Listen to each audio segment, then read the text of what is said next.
Adjust చేసుకునే సందర్భంలో media ముందుకొచ్చి నిజాలు నిర్ణయాలు అనేటువంటి కార్యక్రమాన్ని కొద్దిగా వాయిదా వేసుకోవటం జరిగింది. సరే, ఏదేమైనప్పటికీ మరలా 40 రోజుల తర్వాత మీ ముందుకు ఈ నిజాలు నిర్ణయాలు అనేటువంటి కార్యక్రమం ద్వారా ఒక రాజకీయపరమైనటువంటి చర్చ చేయటానికి మరలా మీ ముందుకు వచ్చేటువంటి అవకాశం నాకు కలిగినందుకు చాలా సంతోషంగా అనిపిస్తుంది. ఆంధ్రప్రదేశ్ రాష్ట్ర ప్రజలందరూ ప్రతిరోజు చాలా మీడియాలో రాజకీయ పార్టీల్లో నుంచి అటు ఇటు మారే రాజకీయ నాయకులను చూస్తున్నారు. రాజకీయ పార్టీలు కలిసి ప్రయాణం చేద్దాము అనుకున్న వాళ్ళని చూస్తున్నారు. రాజకీయ పార్టీల్లో అధినేతలు ఊసరవల్లి కంటే చాలా అంటే ఊసరవల్లి అనే పేరు కూడా చాలా చిన్నదిగా కనపడేటువంటి ఒక కొత్త రంగులు వేసుకొని కొత్త రూపాలతోటి రాజకీయ నాయకులు రాజకీయ పార్టీ అధ్యక్షులు వస్తున్నారు. రాష్ట్రాన్ని అద్భుతంగా పరిపాలిస్తాము, చాలా అద్భుతంగా రాష్ట్రాన్ని ముందుకు తీసుకొని పోతాము, మాకు ఒక అవకాశం ఇవ్వండి అని అడిగే రాజకీయ నాయకులు కొందరైతే, చాలా అద్భుతంగా పరిపాలిస్తున్నాము, మాకే మళ్ళీ ఇంకొక అవకాశం ఇవ్వండి అని చెప్పేటువంటి రాజకీయ నాయకులు కొంతమంది. రాజకీయ నాయకులుగా రాజకీయ పార్టీలుగా ఎవరు ఏ పార్టీ తోటి పొత్తు పెట్టుకున్నా, ఎవరు ఏ పార్టీతోటి పొత్తు పెట్టుకొని ఏ పార్టీతోటి పొత్తు పెట్టుకొని ఆ పార్టీతోటి వెళ్ళాలి అని అనుకున్నా కూడా దాన్ని మనం తప్పుపట్టలేం. ఎందుకంటే రాజకీయ పార్టీలుగా కలిసి పోటీ చేయాలి అనుకోవటం ప్రజాస్వామ్యంలో తప్పని నేనైతే అనుకోవటంలా. అయితే రాజకీయ పార్టీలుగా ప్రజలకి కొన్ని వాగ్దానాలు చేసినప్పుడు ఈ వాగ్దానాల విషయంలో రాజకీయ నాయకులు అనేవాళ్ళు ప్రజలకి జవాబుదారీతనంగా ఉండాలి. ఫర్ ఎగ్జాంపుల్, నేనున్నాననుకోండి, నేను ఈ రోజు వరకు ఒక ఎమ్మెల్యేనో ఒక మెంబర్ ఆఫ్ పార్లమెంటో లేకపోతే అవ్వలేదు. జయభీమరావు భారత్ పార్టీని ఒక పార్టీ పెట్టుకున్నాం. ఈ పార్టీ ద్వారా రాష్ట్ర రాజకీయాల్లో ఎంతో కొంత మార్పు తీసుకురావాలి అని ఒక ప్రయత్నం చేస్తున్నాం. ఈ ప్రయత్నం చేసేటువంటి సందర్భంలో రాజకీయ పార్టీలుగా మేము ఏదైనా రాజకీయ పార్టీ దగ్గరికి ప్రజల దగ్గరికి వెళ్ళి ఓట్లు అడిగే సందర్భంలో ప్రజలను మనం ఏం అడుగుతాము, మేమేం అడిగే అర్హత మాకుంది అంటే, అమ్మ మేము ఈ రోజు వరకు ఏ ఎమ్మెల్యేగానో ఎంపీగానో లేము, ఈ రోజు వరకు ఏ రాజకీయ పదవులు మేము పొందలేదు, మేము ఒక ఉన్నతమైనటువంటి ఉద్యోగం చేసి ఉద్యోగానికి రిజైన్ చేసి బయటకు వచ్చి ఈరోజు ఒక రాజకీయ పార్టీ పెట్టుకొని ఆ రాజకీయ పార్టీ ద్వారా రాజకీయాలు చేయాలి అని ఒక అడుగేస్తున్నాము. రాజకీయాలు చేయాలని ఒక అడుగేసేటప్పుడు ఈ అడుగుకు కొద్దిగా ఊపిరివ్వండి, మాకు అధికారం ఇచ్చినా, మాకు గనక ఒక ఎమ్మెల్యే పోస్టో ఒక మెంబర్ ఆఫ్ పార్లమెంట్ పోస్టో లేకపోతే మా పార్టీలో కొంతమంది వ్యక్తుల్ని గెలిపిస్తే అలాంటి వ్యక్తులు అందరం కూడా మీ దగ్గరకు వచ్చి మీకు సేవ చేస్తాము, రాష్ట్రాన్ని బాగు చేస్తాము, రాష్ట్రంలో పరిశ్రమలు తీసుకొస్తాము, రాష్ట్రంలో విద్యార్థులకి మంచి భవిష్యత్తు ఇస్తాము, రాష్ట్రంలో లా అండ్ ఆర్డర్ని చక్కగా పరిపాలిస్తాము, కరప్షన్ లేని సొసైటీని తీసుకురావడానికి ప్రయత్నం చేస్తాము, మాకు ఒక అవకాశం ఇవ్వండి అని ప్రజలని అడగొచ్చు. సో ఎందుకంటే ఒక కొత్త రాజకీయ పార్టీగా ఒక కొత్త వ్యవస్థలోపు మేము వచ్చేటందుకు ప్రయత్నం చేస్తున్నప్పుడు మేము ప్రజల దగ్గరకు వచ్చి మాకు ఒక అవకాశం ఇవ్వండి, ఇది మేము చేస్తాము అని అడగవచ్చు. ఎందుకు అంటే రాజకీయ పార్టీలుగా మేము ఏ రోజు ఏ విధమైనటువంటి అధికారాన్ని పొందలేదు కాబట్టి. కానీ సర్ప్రైజింగ్ అంశం ఏంటి అంటే, ఈ రాష్ట్రంలో అధికారం కావాలి అని కోరుకునేటువంటి ఇప్పుడు 3 ప్రధాన రాజకీయ పార్టీలు, 1 తెలుగుదేశం, 2 వైఎస్ఆర్సీపీ, 3 జనసేన అండ్ తెలుగుదేశం పార్టీ అలయన్స్లోకి వెళ్ళి పొత్తుల్లోకి వెళ్ళిపోయినాయి. సో వైఎస్ఆర్సీపీ ఇప్పుడు అధికారంలో ఉంది. సో వైఎస్ఆర్సీపీ ప్రభుత్వం ఏం చేసింది, వైఎస్ఆర్సీపీ ప్రభుత్వం 2019 నుంచి 2024 వరకు ఏం చేసింది అనేది ప్రతిరోజు నేను 4 సంవత్సరాల 10 నెలల పాటు, అంటే ఇంచుమించుగా 2 నెలలు తక్కువ 5 సంవత్సరాల వరకు ప్రతిరోజు నేను మీడియాలో మాట్లాడినాను, ప్రభుత్వాన్ని ప్రశ్నించాం.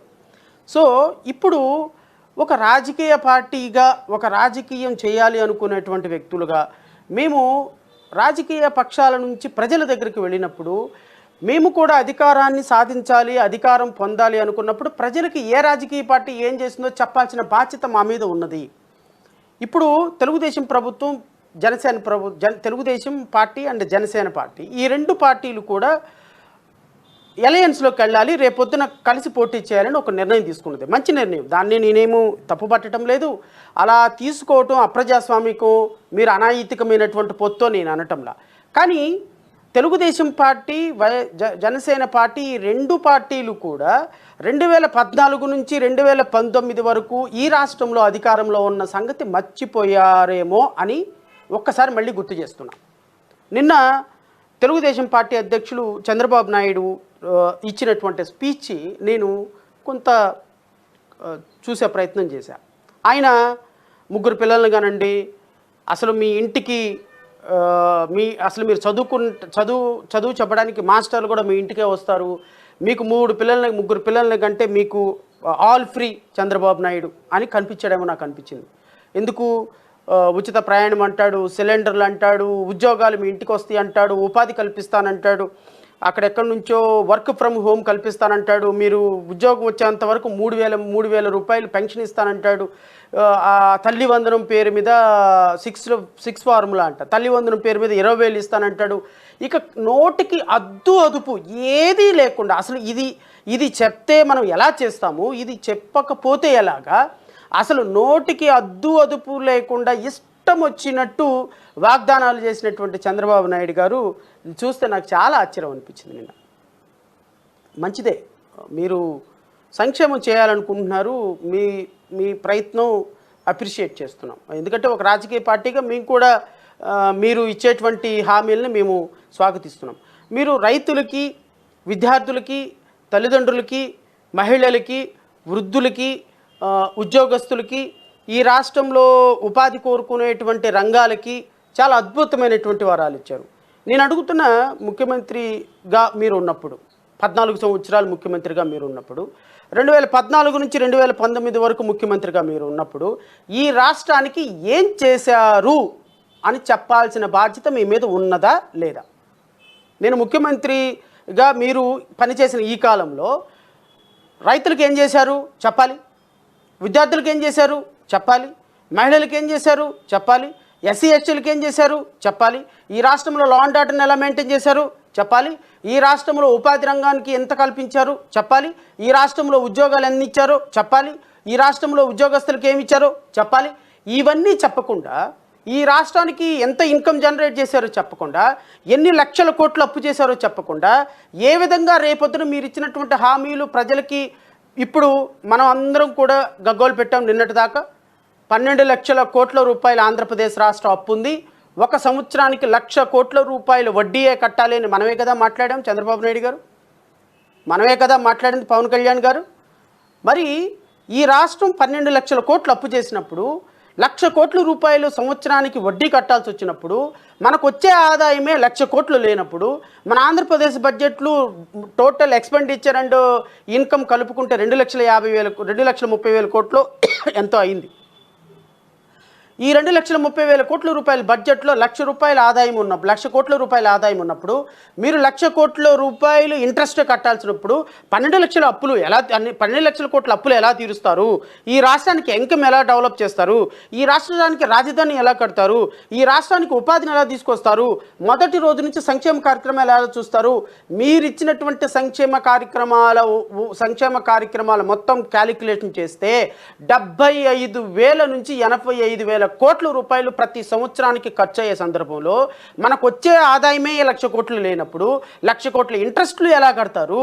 80,000 కోట్ల రూపాయలతో సంక్షేమ కార్యక్రమాలు ఎలా నిర్వర్తిస్తారు? ఈ రాష్ట్రంలో ఆర్థికాభివృద్ధి కోసం ఉద్యోగస్తులకు జీతాలు ఎలా ఇస్తారు? ఈ రాష్ట్రంలో సంక్షేమ కార్యక్రమాల కోసం హాస్టల్ ఎలా నడుపుతారు? స్కాలర్షిప్లు ఎలా నడుపుతారు? రాష్ట్ర అడ్మినిస్ట్రేషన్ ఎలా నడుపుతారు చంద్రబాబు నాయుడు గారు? మీరు విజన్ డాక్యుమెంట్ రిలీజ్ చేయాల్సిన అవసరం లేదా? ఈ రాష్ట్రాన్ని ఎలా నడుపుతారని చెప్పాల్సినటువంటి బాధ్యత మీ మీద లేదా?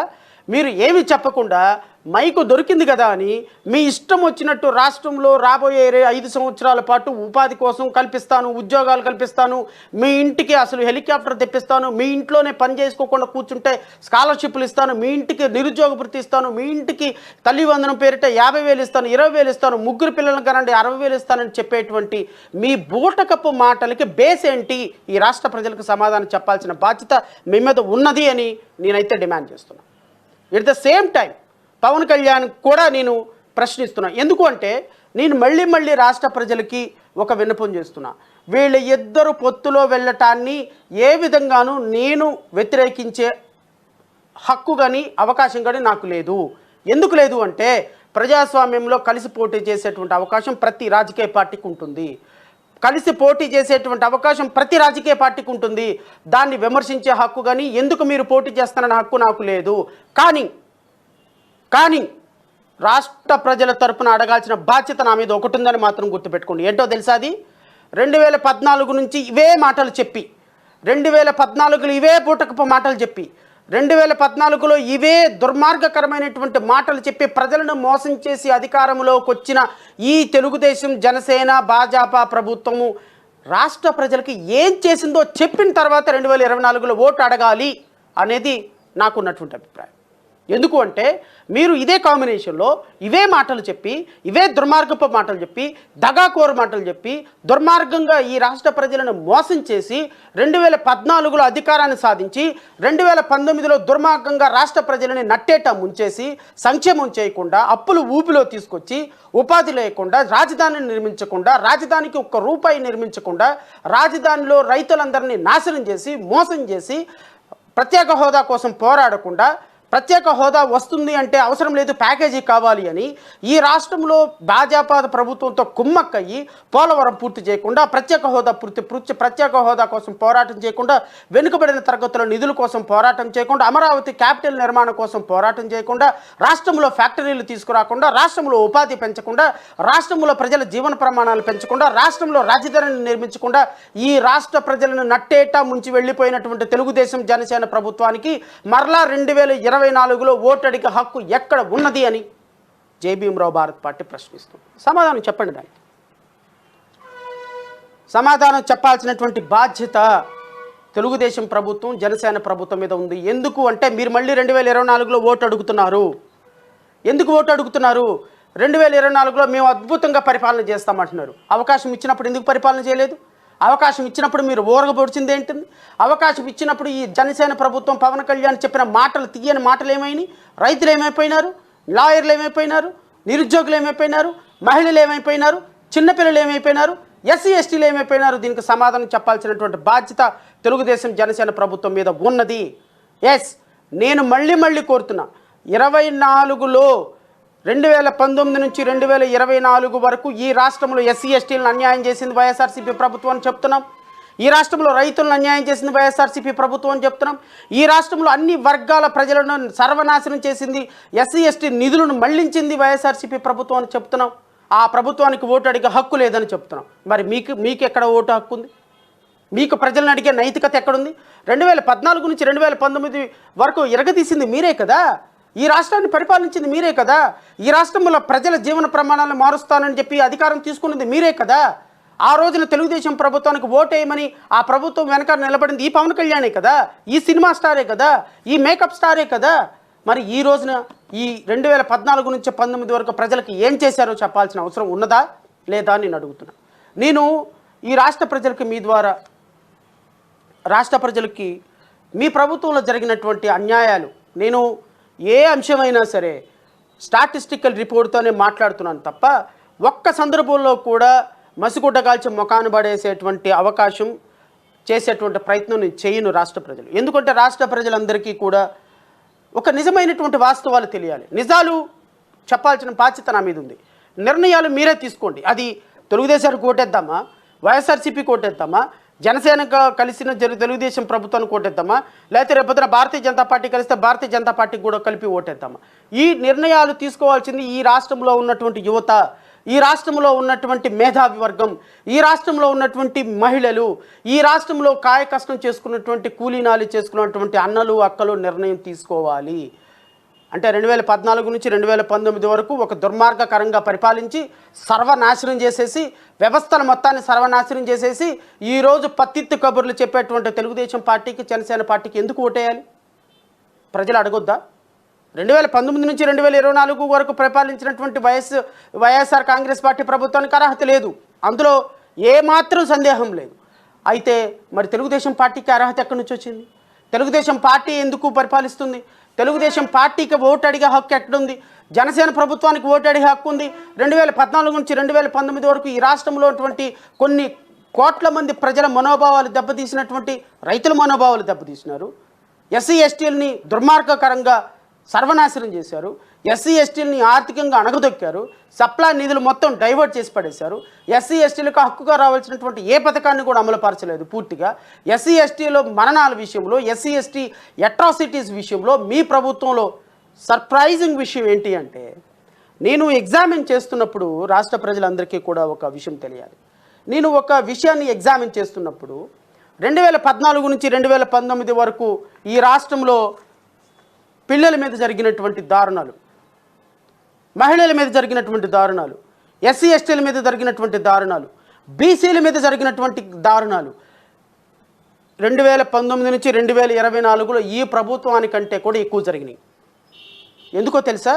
ఇవి స్టాటిస్టిక్స్, అవి నేను చెప్తానో మీరు చెప్తానో ఒకసారి గూగుల్కి వెళ్ళండి. 2015వ సంవత్సరంలో ఈ రాష్ట్రంలో పిల్లల మీద 489 రేపులు జరిగినాయి ఈ రాష్ట్రంలో. ఎక్కడ దాక్కున్నావా పవన్ కళ్యాణ్? నువ్వు ఎక్కడ దాక్కున్నావు పవన్ కళ్యాణ్? ఎక్కడ దాక్కున్నావు నారా లోకేష్? ఎక్కడ దాక్కున్నావు చంద్రబాబు నాయుడు? మీ హయాంలో 489 మంది పిల్లల మీద రేపులు జరిగితే మీ ప్రభుత్వంలో ఒక్క సంవత్సరంలో, 5 సంవత్సరాలకు కాదు, అనంతపురంలో 20 రేపులు, చిత్తూరులో 30 రేపులు, కడపలో 26 రేపులు, ఈస్ట్ గోదావరిలో 36 రేపులు, గుంటూరులో 3 రేపులు, కృష్ణాలో 20 రేపులు, నెల్లూరులో 5 రేపులు, రాజమండ్రిలో 29, తిరుపతి అర్బన్లో 15, విజయవాడ సిటీలో 30, విజయవాడ రైల్వే జోన్లో 1, విశాఖపట్నంలో 28, విజయనగరంలో 13, వెస్ట్ గోదావరిలో అత్యధికంగా 89 రేపులు. అంటే చిన్నపిల్లల మీద 489 రేపులు ఈ ప్రభుత్వంలో 2016వ సంవత్సరం 15వ సంవత్సరంలో ఒక్క సంవత్సరంలో ఆడపిల్లల మీద జరిగితే, వీళ్ళొచ్చి మా ప్రభుత్వం సస్యశ్యామలు, మాది అద్భుతమైనటువంటి ప్రభుత్వం, మా ప్రభుత్వంలో చూసారా ఎంత అద్భుతంగా పిల్లల్ని మేము కాపాడామో, ఎంత అద్భుతంగా ఉమెన్స్ని కాపాడామో అని చెప్పి ఈ సొల్లు కొబ్బర్లు చెప్తూ ఉంటారు. మొత్తం ఒక్క సంవత్సరంలో 489 మంది రేపులు జరిగితే పవన్ కళ్యాణ్ గారు చెప్తుంటారు ఆడపిల్లల మీద అఘాయిత్యాలు 278 అఘాయిత్యాలు, అంటే 274 అఘాయిత్యాలు, 489 రేపులు, 274 అఘాయిత్యాలు, సెక్సువల్ హెరాస్మెంట్స్ ఒక్క సంవత్సరంలో 68 సెక్సువల్ హెరాస్మెంట్స్, ఇక కిడ్నాప్లు 497 కిడ్నాప్లు, insulting modesty of the womens 116, అంటే కిడ్నాపింగ్ అండ్ అబ్డక్షన్ 223, కేవలం కిడ్నాపింగ్ అబ్డక్షన్ 497, మొత్తం మీద కలిపి వెరసి గత 2015వ సంవత్సరంలో మహిళల మీద, చిన్నపిల్లల మీద జరిగినటువంటి ఇన్సిడెంట్స్ 1992 ఇన్సిడెంట్ ఒక్క సంవత్సరంలో జరిగినాయి. మీరు ఈ పిల్లలకి ఏం సమాధానం చెప్తారండి? ఈ మహిళలకి ఏం సమాధానం చెప్తారండి? ఈ మిస్సింగ్ పిల్లలకి ఏం సమాధానం చెప్తారండి? మీరు ఈ రాష్ట్రంలో ఇంత దుర్మార్గకరంగా పరిపాలించి ఈరోజు మైక్ ఒకటి పెట్టుకొని విజనరీ లీడర్, నేను ఈ రాష్ట్రంలో అద్భుతమైన పరిపాలన చేస్తాను, మా నాన్న అద్భుతమైన పరిపాలన చేస్తాడు. ఏంటి అద్భుతమైన పరిపాలన చేసేది? ఏం తెలుసుకున్నారు మీరు? నేను నారా లోకేష్ గారి దగ్గరికి కూడా వస్తాను. ఎందుకంటే గౌరవనీయులైనటువంటి జాతీయ ప్రధాన కార్యదర్శి నారా లోకేష్ గారు, ఆయన తెలుగుదేశం పార్టీలో 2014 నుంచి 2019 వరకు మినిస్టర్గా ఉన్నటువంటి ఒక 5 సంవత్సరాల కాలం, 4 సంవత్సరాల కాలంలో ఎప్పుడో మినిస్టర్. ఆయన మినిస్టర్ అంటే ఏంటండి? ఒక ప్రభుత్వాన్ని నడిపించేటువంటి చీఫ్ మినిస్టర్ తర్వాత చీఫ్ మినిస్టర్ లాంటివాడే కదా. నీకు ఇప్పుడేంటే పాదయాత్రలో ప్రజల సమస్యలు తెలుసుకునేది, బోడి సమస్యలు, ప్రజా సమస్యలు తెలుసుకున్నావా? ఇప్పుడు పాదయాత్రలో చాలా పరిణతి చెందేవా? దేంట్లో పరిణతి చెందావు పాదయాత్రలో? మరి 2014 నుంచి 19 వరకు మినిస్టర్గా గాడిదలు కాసారా? గుడ్డుగుర్రానికి పళ్ళుదోమారా? ఏం చేశారు మినిస్టర్గా? మీరు ఏం చేశారు సార్?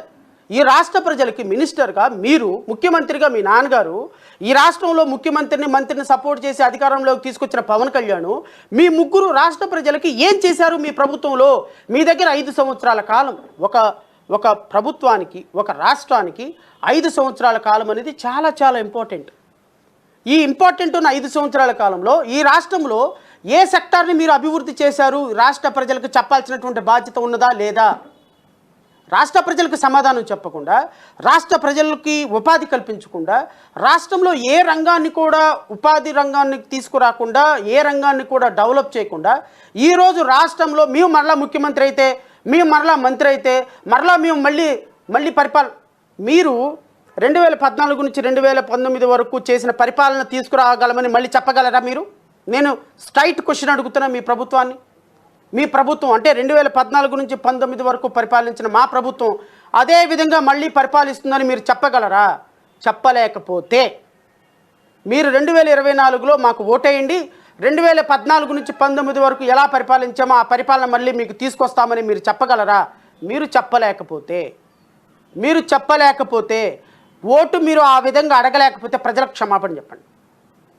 ఎస్, రాష్ట్ర ప్రజలకు క్షమాపణ చెప్పండి. రాష్ట్ర ప్రజలకి మేము తప్పు చేశాం. 2014 నుంచి 2019 వరకు మేము దరిద్రంగా పరిపాలన చేశాం. రాష్ట్రాన్ని దోచుకున్నాం. రాష్ట్రంలో ఉన్నటువంటి ప్రతి సెక్టార్ని సర్వనాశనం చేశాం. అమరావతిని కేవలం మా యొక్క స్వలాభం కోసం వాడుకున్నాం. అమరావతి డెవలప్మెంట్ కోసం వచ్చిన నిధులన్నీ బొక్కేశాం. అమరావతిలో భూములన్నీ నొక్కేశాం.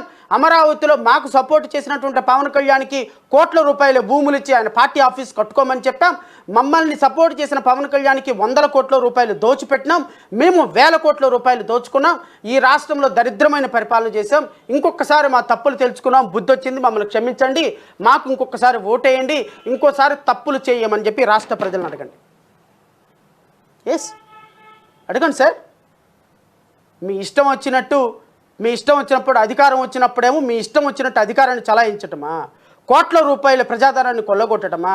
బీద బిక్కి రూపాయి 10 రూపాయి కట్టిన పన్నుల్లో నుంచి లక్షల కోట్ల రూపాయలు మీరు దాచుకొని, మీరు 1000 కోట్ల రూపాయలతోటి బిల్డింగులు కట్టుకొని, మీరు ఈ రాష్ట్రాన్ని సర్వనాశనం చేసి, రాష్ట్రంలో ఏ రంగం అభివృద్ధి చేయకుండా 2019లో 23 సీట్లతోటి తోకముడి చేసి హైదరాబాద్ పారిపోయిన మీరు, మీ నాన్నగారు ఈ రాష్ట్ర ప్రజలకు ఏం సమాధానం చెప్తారు సార్?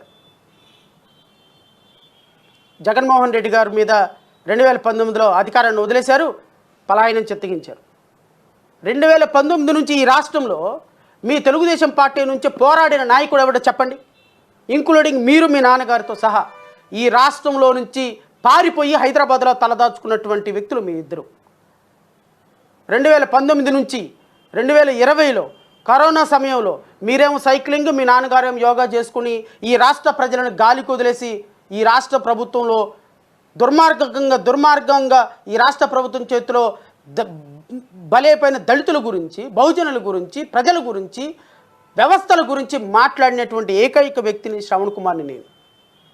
ఈ రాష్ట్రంలో పరిపాలన గురించి, జరిగినటువంటి అవినీతి గురించి, అన్యాయాల గురించి కేసులు వేసుకొని ప్రజల దగ్గరికి వెళ్ళి మీడియాలో కూర్చొని ఇంకా మీరు మాట్లాడి మీ మీడియా అనేటువంటి మీడియాలో, ఆ మీడియాలో ప్రభుత్వాన్ని ఎత్తి చూపుతూ, ప్రభుత్వ దుర్మార్గాల్ని ఎత్తి చూపుతూ 2019 నుంచి పోరాటం చేసినటువంటి వ్యక్తిని నేను. 2019 నుంచి 2022 ఆగస్టు వరకు హైదరాబాదులో మీ యొక్క పర్సనల్ కార్యక్రమాలు చూసుకున్నటువంటి వ్యక్తులు మీరు. ఈ రాష్ట్రంలో పోరాటం చేసింది, ఈ రాష్ట్ర ప్రభుత్వం మీద పోరాటం చేసింది మీరు కాదు సార్. ఈ రోజున ఒక పాదయాత్ర చేసేసి ప్రజా సమస్యలు తెలుసుకున్నాం, ప్రజా సమస్యల మీద చాలా అద్భుతమైనటువంటి అవగాహన వచ్చింది అని మీరు. నాకు ఇంకొకసారి అవకాశం ఇవ్వండి, రాష్ట్ర స్థితిగతులను మార్చేస్తాను, రాష్ట్రం అద్భుతంగా పరిగెత్తిస్తాను, ఆల్ ఫ్రీ చంద్రబాబు నాయుడుగా. అసలు మీకు రైస్ ఫ్రీ, రేషన్ ఫ్రీ, మీరు కట్టిన డ్వాక్రా రుణాలు ఫ్రీ, మీ ఇల్లు ఫ్రీ, మీకు పట్టాలు ఫ్రీ, మీకు మీ ఇంటికి వచ్చి కూర్చుంటుంది, మీకు 3,000 రూపాయలు చదువుకున్న వాడికి నిరుద్యోగ భృతి ఇస్తాను, అమ్మఒడి ఇస్తాను, ఆసరా ఇస్తాను, వృద్ధాప్య పెన్షన్లు ఇస్తాను, సిలిండర్లు ఇస్తాను, ఉచిత ప్రయాణం చేస్తానని ఇష్టం వచ్చినట్టు పెట్టల దొరలాగా, I'm very sorry to use this word, పెట్టల దొరలాగా హామీలు ఇచ్చుకుంటూ వెళ్ళిపోతున్నారు. రాష్ట్ర పరిస్థితి ఏంటి? దీనికి బేస్ ఏంటి? క్యాలిక్యులేషన్ ఏంటి? ఎలా బడ్జెట్ జనరేట్ చేస్తారు? ఈ రాష్ట్ర బడ్జెట్ని ఎలా క్యాలిక్యులేట్ చేస్తారు? మీరు ఏ విధంగా రేపు ప్రజలకు సంక్షేమ కార్యక్రమాలు ఇస్తారు? మీరు ఈ ప్రభుత్వం కంటే బెటర్గా ఎలా పరిపాలిస్తారు?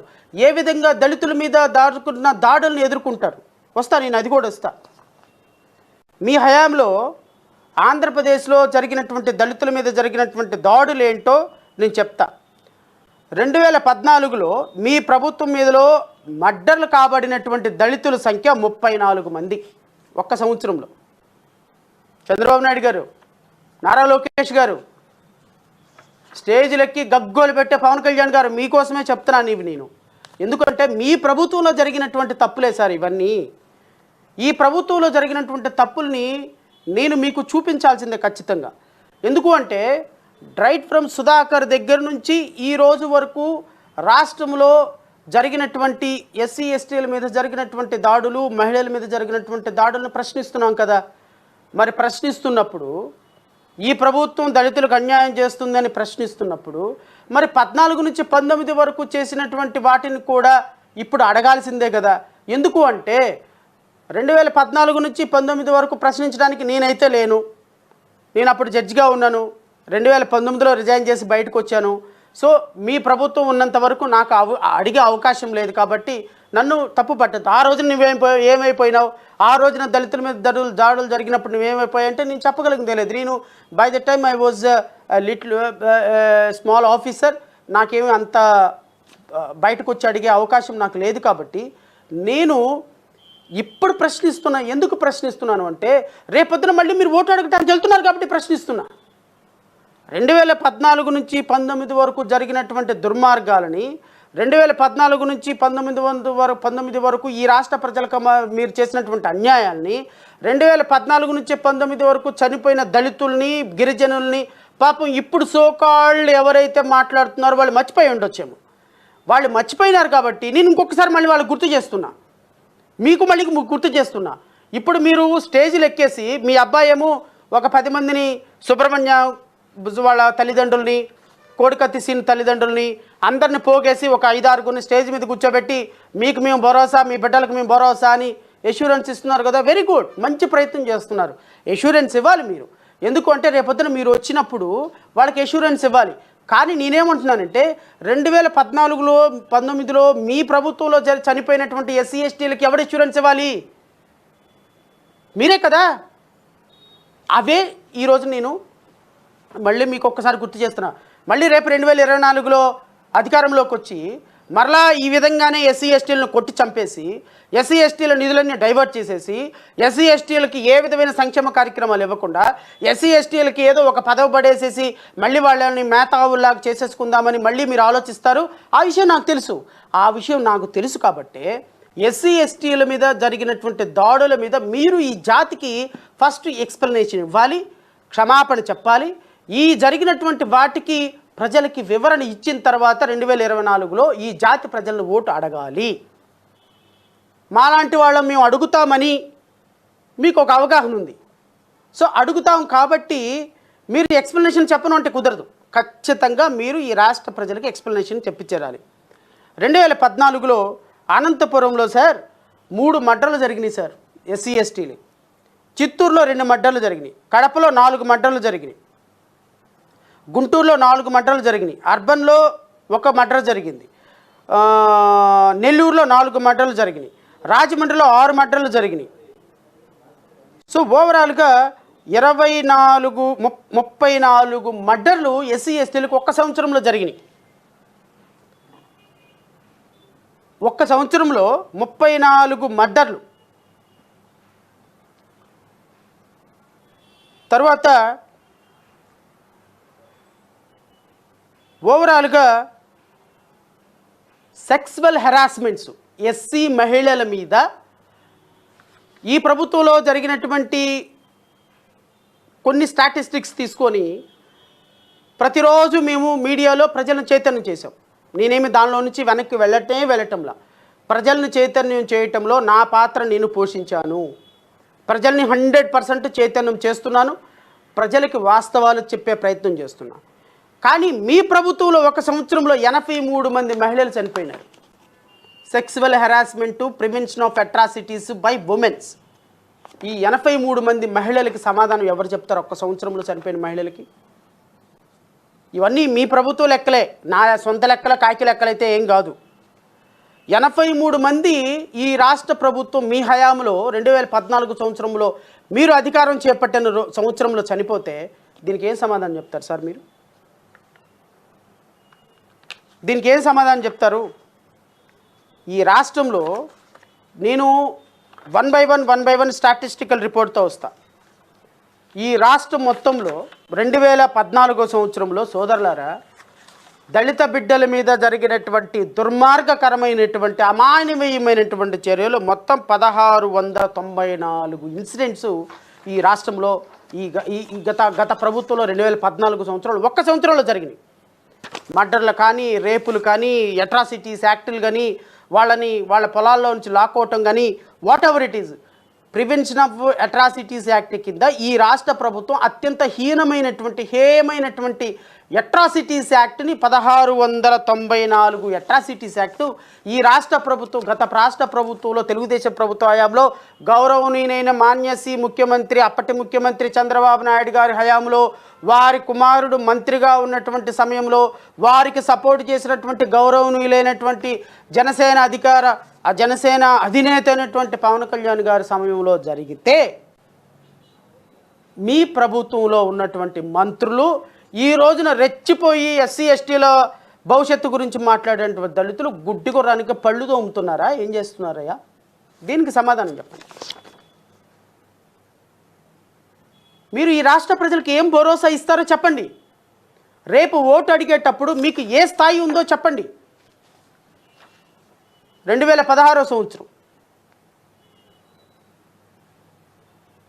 2016 ఇంతకుముందు 2014 అయింది, 2016కు వస్తున్నాం, 15 కూడా వస్తా. 2015వ సంవత్సరంలో ఎస్సీస్ మీద జరిగినటువంటి దాడులు, మర్డర్లు, కేవలం మర్డర్లు మాత్రమే 25 మర్డర్లు ఒక్క సంవత్సరంలో. ఇందాక మీకు చెప్పినట్టు 34 మర్డర్లు ఇందాక ఒక్క సంవత్సరంలో 35 మర్డర్లు ఒక్క సంవత్సరంలో జరిగితే 2016 సంవత్సరంలో పాప తగ్గించారు, 25 మర్డర్లే జరిగినాయి. 25 మర్డర్లు జరిగినాయి. ఓవరాల్గా టోటల్గా ఎస్సీ ఎస్టీల మీద జరిగినటువంటి దాడులు 2335 దాడులు. అందులో ప్రొటెక్షన్ ఆఫ్ సివిల్ రైట్స్ 25, మర్డర్లు 25, రేపులు 90 and women with lenient to outrage her modesty 303. అంటే ఎస్సీ ఎస్టీ మహిళల మీద, ఎస్సీ ఎస్టీ ప్రజల మీద 2335 అమానవీయమైనటువంటి చర్యలు ఒక్క సంవత్సరంలో మీ ప్రభుత్వంలో రిజిస్టర్ అయినాయి. ఏది 2016 సంవత్సరంలో. దీనికి ఏం సమాధానం చెప్తారు సార్? ఎస్సీలు నా బీసీలు అని నిన్న గుండె బాదుకుంటున్నారే తిరువూరు సభలో. రాష్ట్ర ప్రజలకి, రాష్ట్రంలో ఉన్నటువంటి 1,50,00,000 మంది దళిత బిడ్డలకి ఇది అవసరం లేదా? మీ ప్రభుత్వంలోనూ వేల మంది దుర్మార్గంగా అమానవీయంగా చంపబడినారు, కొన్ని వేల మంది అట్రాసిటీస్కి లోనైనారు. ఈ ప్రభుత్వంలోనూ దుర్మార్గకరమైనటువంటి జరుగుతుంది. గత ప్రభుత్వంలోనూ ఎస్సీ ఎస్టీ సప్లా నిధులు డైవర్ట్ చేశారు, ఈ ప్రభుత్వంలోనూ ఎస్సీ ఎస్టీ సప్లా నిధులు డైవర్ట్ చేశారు. ప్రతి ప్రభుత్వంలోనూ జరుగుతుంటే అన్యాయం ఇంకా ఎక్కడికి వెళ్ళి తలదాచుకోవాలి సార్ ఎస్సీ ఎస్టీలు? మళ్ళీ సిగ్గు లేకుండా 2024లో ఎస్సీ ఎస్టీలందరూ మాకు ఓటేయండి, బీసీలందరూ మాకు ఓటేయండి, క్రిస్టియన్స్ అందరూ మాకు ఓటేయండి, మేమందరం తీసుకుని వెళ్ళిపోయి ఓట్లు మొత్తాన్ని బీజేపీకి తాకట్టు పెట్టేస్తాం, మేము ఈ రాష్ట్రాన్ని అద్భుతంగా డెవలప్ చేస్తాం, ఈ రాష్ట్రంలో మేము మాకంటే కూడా గొప్పగా డెవలప్ చేసేవాళ్ళు లేరు అని చెప్పేసి 3 పిల్లలను కానివ్వండి, 4 పిల్లలు కానీ సిగ్గు లేకుండా ఇంకా ఉపమానాలు చెప్తున్నారు. మీరు ఇంకా ఎక్కడుంది సార్ మీకు ఆ స్థాయి? ఎక్కడుంది? మీరు 2014 నుంచి 2019 వరకు ఈ రాష్ట్రాన్ని సర్వనాశనం చేసి ప్రజల మన్ననలను కోల్పోయి, ప్రజల్లో ఒక లీడర్షిప్ కోల్పోయి, రాష్ట్ర ప్రభుత్వం మొత్తం చచ్చిపోయింది అన్నంత, ఒక పార్టీయే చచ్చిపోయింది అన్నట్టుగా మీరు మీరు ప్రభుత్వం మొత్తాన్ని మూసేసి హైదరాబాద్ పారిపోయి తగుదనమ్మా అని 3-4 సంవత్సరాల తర్వాత ఈ రాష్ట్ర ప్రభుత్వంలోకి వచ్చి ఈరోజు పాపం ఆ పార్టీలో టికెట్లు రాని వాళ్ళందరినీ కూడా మీ పార్టీలో జాయిన్ చేసేసుకొని తెలుగుదేశం ప్రభుత్వం అద్భుతంగా వెలిగిపోతుంది అని చెప్పి మాట్లాడుతుంటే రాష్ట్ర ప్రజలు ఏం సమాధానం చెప్పాలో అర్థం కాని పరిస్థితుల్లో ఉన్నారు. నేను రాష్ట్ర ప్రజలందరినీ కూడా మీ ద్వారా ఒకటే కోరుతున్నా, ఈ విధమైనటువంటి మ్యానిపులేషన్,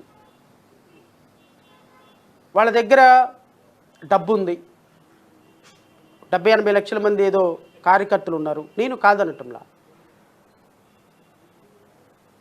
డబ్బు కార్యకర్తలు ఉన్న ఒకటే క్వాలిఫికేషన్ కారణంగా మనం ఒక్కసారి వీళ్ళకి అధికారం ఇస్తే 2014 నుంచి 19 వరకు రాష్ట్రాన్ని సర్వనాశనం చేసినటువంటి ఈ ప్రభుత్వం, తెలుగుదేశం జనసేన అలయన్స్ తోటి వచ్చినటువంటి ప్రభుత్వం, మరలా 2024లో ఓటు అడగటానికి వస్తే విఘ్నులైనటువంటి ప్రజలు ఎలా ఓటు వేస్తారు ఒకసారి ఆలోచించమని అడుగుతాను. నేను వైఎస్ఆర్సీపీకి ఓటేస్తారా, తెలుగుదేశానికి ఓటేస్తారా, జనసేనకు ఓటేస్తారా నేను అడగటంలా. వైఎస్ఆర్సీపీకి ఎందుకు ఓటేస్తారు ఆలోచించుకోండి. తెలుగుదేశం జనసేన ప్రభుత్వానికి ఎందుకు ఓటేస్తారు ఆలోచించుకోండి. కొత్తగా వస్తున్నటువంటి మా పార్టీకి ఎందుకు ఓటేస్తారు ఆలోచించుకోండి. ఈ 3 ఆలోచించుకొని రాష్ట్ర ప్రజలు ఒక నిర్ణయం తీసుకోండి. అంటే నువ్వు తంతే నేను, నేను తంతే నువ్వు, పెనంలో నుంచి మీద పొయ్యి, పొయ్యిలో నుంచి మీద పెనం, ఎక్కడ క్యాలిక్యులేషన్ అండి ఇది? ఒకసారి చదువుకున్న యువత ఆలోచించండి. రిటైర్డ్ అయిపోయి ఈ సమాజం బాగుండాలి, ఈ సమాజం చాలా గొప్పగా ఉండాలి అని ఆలోచించేటువంటి ఉపాధ్యాయులు ఆలోచించండి. ఇంట్లో వంట చేసుకొని పిల్లలకి వంట చేసి పెట్టేటువంటి ఒక సాధారణమైన గృహిణి ఈ రోజున 3,000 రూపాయలతో ఇల్లు గడిచేటువంటి రోజు నుంచి ఈరోజు 10,000 రూపాయలు వచ్చిన సగానికి సగం సరుకులు తెచ్చుకోలేని, ధరల పెరుగుదలతో ఇబ్బంది పడుతున్నటువంటి సాధారణ మహిళ ఆలోచించండి. డిగ్రీ చదివి, బీటెక్ చదివి, ఎంబీఏ చదివి ఉద్యోగాలు లేకుండా 5,000కి 10,000కి వాలంటీర్ ఉద్యోగం చేసుకుని చిన్న చిన్న ఉద్యోగాలు చేసుకునేటువంటి యువత ఆలోచించండి. ఒక ఇలాగ జుట్టనేసి పైనుంచి 10 మందిని కొట్టేసి పాటలు పాడేసేసి ఏదో 4 స్టెప్పులు వేసేసి మరలా ప్యాకప్ అనిన తర్వాత వెళ్ళిపోయేటువంటి సినిమా స్టార్స్కి ఓటేస్తామా? లేకపోతే తన జైల్లో పెట్టాడని ఈ రాష్ట్ర ప్రజల కోసం అబ్బో అని గుండెలు బాదుకొని అక్రమంగా సంపాదించినటువంటి కోట్ల రూపాయల డబ్బును పెట్టుబడిగా పెట్టి పాదయాత్రలు చేసి ఆ పాదయాత్రలో వాకింగ్ చేసినట్టుగా బాడీని షేపింగ్ చేసుకొని ఒక మంత్రిగా ఈ రాష్ట్రాన్ని పరిపాలించి ఈ రోజున రాష్ట్ర ప్రజల సమస్యలు నేను తెలుసుకున్నాను అని మాట్లాడుతుంటే 5 సంవత్సరాల వాల్యుబుల్ సమయంలో మీరు రాష్ట్ర ప్రజల గురించి తెలుసుకున్నదేంటి అని ప్రశ్నించండి. అలాంటి వ్యక్తులకు మనం ఓటేద్దామా? నారా లోకేష్కి ఓటేయటానికి ఏంటి, వాట్ ఈజ్ హీ? ఒక మంత్రిగా ఉన్నప్పుడు ఆయన ఏం చేశాడు చెప్పమనండి ప్రజలకి. ఒక ముఖ్యమంత్రిగా ఉన్నప్పుడు తెలుగుదేశం అధినేత ఏం చేశాడో చెప్పమనండి ప్రజలకి. ఎస్సీ ఎస్టీలకు ఏం చేశాడో చెప్పమనండి, బీసీలకు ఏం చేశాడో చెప్పమనండి, మైనారిటీలకు ఏం చేశాడో చెప్పమనండి, రైతులకు ఏం చేశాడో చెప్పమనండి, మహిళలకు ఏం చేశాడో చెప్పమనండి, విద్యార్థులకు ఏం చేశాడో చెప్పమనండి, నిరుద్యోగులకు ఏం చేశాడో చెప్పమనండి, వ్యవసాయం కోల్పోయినటువంటి కౌలు రైతులకు ఏం చేశాడో చెప్పమనండి, మత్స్యకారులకు ఏం చేశాడో చెప్పమనండి, ఉపాధ్యాయులకు ఏం చేశాడో చెప్పమనండి, ఎంప్లాయీస్కి ఏం చేశాడో చెప్పమనండి. ఈ రాష్ట్రంలో పారిశ్రామిక అభివృద్ధి కోరుకునేటువంటి ఎంఎస్ఎంఈల small scale industries, medium scale industries వీళ్ళకి ఏం చేశాడో చెప్పమనండి. ఇవి ఏం చేశాడో ఒక ముఖ్యమంత్రిగా చెప్పకుండా, ఎస్సీ ఎస్టీలకు ఏం చేశాడో చెప్పకుండా, క్రిస్టియన్లకు ఏం చేశాడో చెప్పకుండా, మైనారిటీలకు ఏం చేశాడో చెప్పకుండా, బహుజన సోదరులకి బీసీ సోదరులకి ఏం చేశాడో చెప్పకుండా ఓటు అడిగే నైతిక అర్హత చంద్రబాబు నాయుడికి, తెలుగుదేశం పార్టీ నాయకులకు ఎక్కడుందో చెప్పమని అడుగుతున్నాను. అడగాల్సినటువంటి బాధ్యత మన మీద ఉన్నది. మళ్ళీ 2024లో ఈయన ఎక్కుతాడు. ఈయనకి తెలుగుదేశం ప్రభుత్వం 2014 నుంచి 19 వరకు చేసిన పరిపాలన మళ్ళీ ఇస్తే అప్పుడు ఎక్కడ పోవాలండి ఆంధ్రప్రదేశ్ రాష్ట్ర ప్రజలు? కాబట్టి నేను రాష్ట్ర ప్రజలను కోరేది, ఈ రాష్ట్ర ప్రజలు విఘ్నతతో ఆలోచించాల్సినటువంటి సమయం ఆసన్నమైంది అని అయితే నేను భావిస్తున్నాను.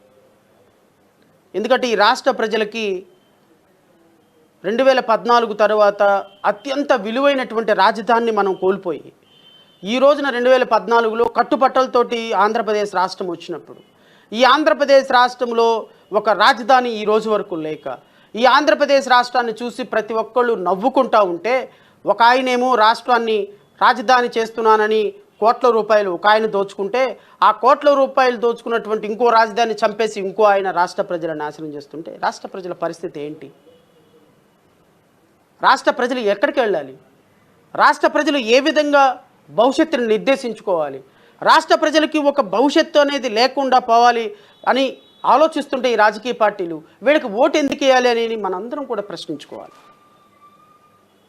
ఎందుకంటే మేము రాష్ట్ర ప్రజల దగ్గరికి 175 నియోజకవర్గాల్లో చిన్నా చిత్తగా పనులు చేసుకొని, లాయర్లుగా, సాధారణమైనటువంటి ఉద్యోగస్తులుగా ఈ సమాజాన్ని బాగు చేయాలనేటువంటి ఒక సంక్షేమ కార్యక్రమాలని ఎంకరేజ్ చేస్తున్నటువంటి దళిత నాయకులు చాలామంది, ప్రజల కోసం కష్టపడే వాళ్ళందరం కూడా 2024లో మీ అందరి ముందుకు వస్తున్నాం.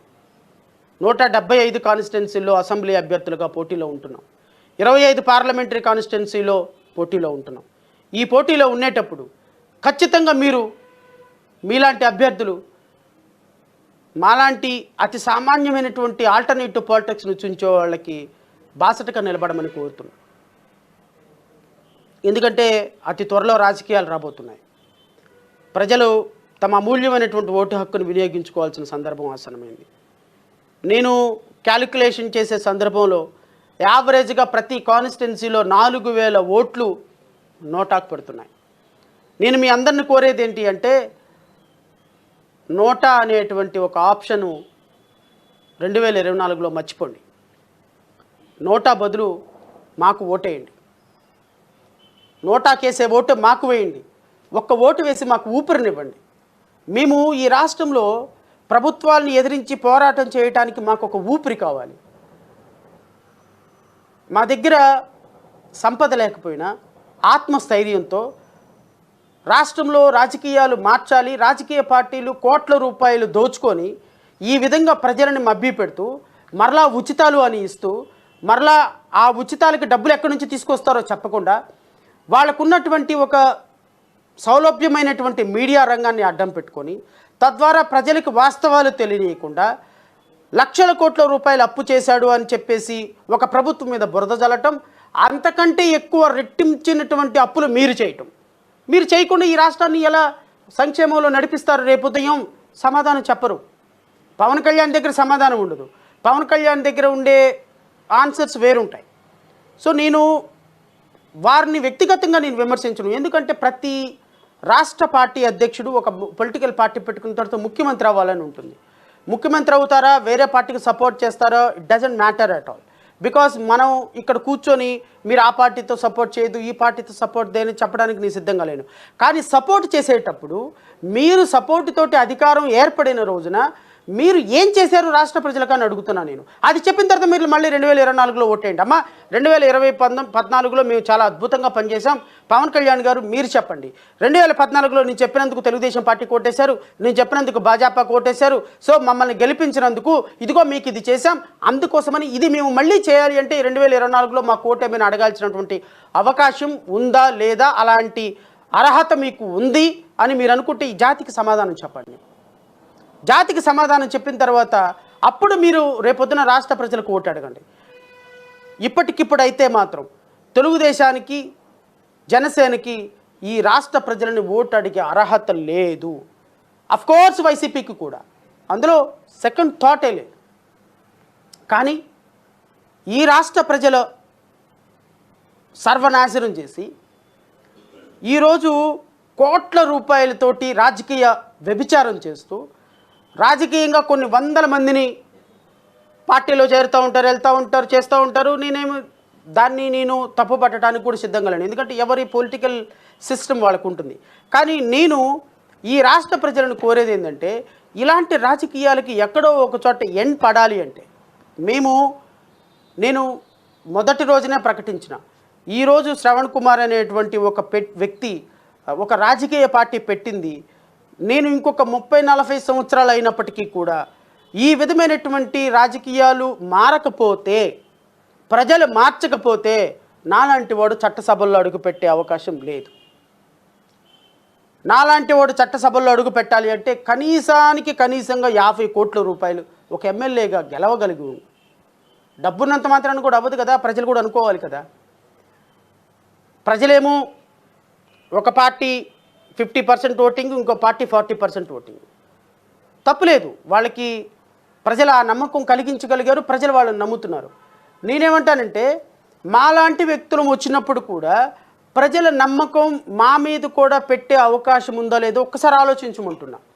మాలాంటి వ్యక్తులకి మీరు ఇంటికి ఒక ఓటు వేస్తే, నోటాకి ఇవ్వాల్సిన ఓటు మాకు వేస్తే ఒక ఊపిరినిచ్చినట్టు అవుతుంది. మేము రేపొద్దున పోరాటం చేయడానికి మాకు ఒక సంజీవినిలాగా గొంతు ఆరిపోయి చచ్చిపోతున్న ప్రజాస్వామ్యానికి ఒక చుక్క వేసి బతికించే ప్రయత్నం మీరు ప్రజలు చేయమని నేను కోరుతున్నా. నేను ఖచ్చితంగా రేపు మా అభ్యర్థులతో పాటు నేను కూడా పోటీలో ఉంటా. నేను ప్రజలు ఆశీర్వదిస్తే మంగళగిరి కాన్స్టిట్యున్సీ నుంచి, తాడికొండ కాన్స్టిట్యున్సీ నుంచి, 2 కాన్స్టిట్యున్సీల నుంచి నేను పోటీలో ఉండటానికి ప్రయత్నం చేస్తున్నా. ప్రజలు ఆశీర్వదించమని కోరుతున్నా. ఖచ్చితంగా గత ప్రభుత్వాల ఎమ్మెల్యేలుగా ఎన్నిక కాబడినటువంటి వాళ్ళు ఏ సందర్భంలో కూడా ఆ యొక్క ప్రజల ప్రాంతాల యొక్క అభివృద్ధిని చూడని కారణంగా ఈ 2 ప్రాంతాల్లో ఖచ్చితంగా ఎమ్మెల్యేగా నుంచోవాలి అని రేపు ప్రజాప్రతినిధిగా మీ దగ్గరికి ఆశీర్వదించమని వస్తున్నా. ప్రజలు ఆశీర్వదించమని కోరుతున్నా. ఏ సందర్భంలోనూ కూడా ఏ రాజకీయ పార్టీతో కుమ్మక్క అవ్వకుండా ఒక నిష్కల్మషమైనటువంటి రాజకీయాలు చేయడానికి రాష్ట్ర ప్రజల దగ్గరికి వస్తున్న సందర్భంలో రేపు మంగళగిరి కాన్స్టిట్యున్సీలో ఎవరు నుంచున్నా నాకు అనవసరం. బట్ రేపు మంగళగిరి కాన్స్టిట్యున్సీలో శ్రవణ్ కుమార్ అభ్యర్థిత్వాన్ని మీరు ఆశీర్వదించమని కోరుతున్నా. తాడికొండ కాన్స్టిట్యున్సీలో కూడా ఆశీర్వదించమని కోరుతున్నా. జేబీఎంరావు భారత్ పార్టీ తరఫున వ్యవస్థాపక అధ్యక్షుడిగా నేను ఆ 2 కాన్స్టిట్యున్సీల్లో ఇప్పటికిప్పుడైతే మాత్రం, రేపొద్దున భవిష్యత్తులో మారితే క్యాలిక్యులేషన్స్ మారొచ్చేమో, కానీ ఆ 2 కాన్స్టిట్యున్సీలో ఎమ్మెల్యే అభ్యర్థిగా మీరు నన్ను ఆశీర్వదించమని కోరుతున్నా. మా పార్టీ అభ్యర్థులు అన్ని కాన్స్టిట్యున్సీలో 173 కాన్స్టిట్యున్సీలో నాకు సంబంధించినటువంటి అన్నలు, తమ్ముళ్ళు, అక్కలు, చెల్లెళ్ళు రేపొద్దున మీ ముందుకు అభ్యర్థిత్వానికి రాబోతున్నారు. మీరు 100 ఓట్లు వేస్తారా, 1000 ఓట్లు వేస్తారా, 10,000 ఓట్లు వేస్తారా అనే దాని మీద ఆలోచన లేకుండా ప్రతి ఓటు మాకు ఊపిరినిస్తుంది, ప్రతి ఓటు మాకు ఒక పునర్జన్మనిస్తుంది. ప్రజలు ఆశీర్వదించే ప్రతి మాట, ప్రతి ఓటు, మాకు వేసే ప్రతి ఓటు మేము పోరాడటానికి ఒక ఊపిరినిస్తుంది. 2024 కాకపోతే 2029, 2029 కాకపోతే 2034 వరకు పోరాడుతూనే ఉంటాం ప్రజల పక్షాన నిలబడి. ఏ సందర్భంలోనూ కూడా రాజకీయ పార్టీలు చేసేటువంటి మోసాలు కొనసాగనివ్వకుండా 2024లో ఏ ప్రభుత్వం అన్నా ఏర్పడని, 2024లో ఆ ప్రభుత్వం ఏర్పడుతుందా, ఈ ప్రభుత్వం ఏర్పడుతుందా నేనైతే చెప్పలేను. కానీ ఖచ్చితంగా జనసేన తెలుగుదేశం ప్రభుత్వం మాత్రం ఏర్పడదు. ఇది మాత్రం ఖచ్చితంగా నేను చెప్పగలను. ఎందుకు అంటే జనసేన తెలుగుదేశం ప్రభుత్వాలు రేపు భారతీయ జనతా పార్టీకి కొమ్ము కాయబోతున్న సందర్భంగా ఈ రాష్ట్రానికి భారతీయ జనతా పార్టీ చేసినటువంటి అత్యంత దుర్మార్గాన్ని కొనసాగించే ఈ తోక పార్టీల రెండింటిని కట్ చేయాల్సినటువంటి బాధ్యత ఈ రాష్ట్రంలో 5.5 కోట్ల మంది ప్రజల మీద ఉన్నది. మీరు వాడే అవకాశవాద రాజకీయాలు, మీరు చేసే వ్యభిచార రాజకీయాలు, మీరు చేసే అత్యంత దుర్మార్గకరమైన రాజకీయాలు ఈ రాష్ట్ర ప్రజలు ఎప్పటికీ విశ్వసించరు. కాబట్టి ఖచ్చితంగా 2024లో జనసేన తెలుగుదేశం ప్రభుత్వం మాత్రం ఏర్పడు, మిగతా ఏ ప్రభుత్వం ఏర్పడిద్దో లేదో ప్రజలు నిర్ణయిస్తారు. బట్ నాకున్న చిన్నపాటి పరిజ్ఞానంలో ఇవి 2 ప్రభుత్వాలు రాకుండా 50 కాన్స్టిట్యున్సీల్లో ఖచ్చితంగా 50 మంది అభ్యర్థులను ఓడించేటువంటి బాధ్యత జేబీఎంరావు భారత్ పార్టీ స్పష్టంగా తీసుకుంటుంది. ప్రజలు ఆశీర్వదిస్తే ఒక ప్రజాస్వామ్యబద్ధంగా పరిపాలించే ప్రభుత్వం రావాలని కోరుకుంటున్నాను. ఆ ప్రజాస్వామ్య ప్రభుత్వం ఏదో ప్రజలు నిర్ణయిస్తారు. బట్ ఈ రాష్ట్రాన్ని 2014 నుంచి 19 వరకు పరిపాలించినటువంటి తెలుగుదేశం, జనసేన, భారతీయ జనతా పార్టీ, 2014 నుంచి 2024 వరకు పరిపాలించినటువంటి ఇప్పుడున్నటువంటి వైఎస్ఆర్ కాంగ్రెస్ పార్టీ, ఈ రెండు పార్టీలకి, ఈ రెండు సెట్ ఆఫ్ పార్టీస్కి, అప్పుడున్న 3 పార్టీలకి ఇప్పుడున్నటువంటి పార్టీకి నైతిక అర్హత, ఓటు అడిగే నైతిక అర్హత లేదు అని అయితే మాత్రం నేను చెప్పగలను. ప్రజలు నిర్ణయం తీసుకోండి. ప్రజల ముందు వాస్తవాలు పెట్టాను. ప్రజల ముందు ఈ వాస్తవాలు పెట్టడానికి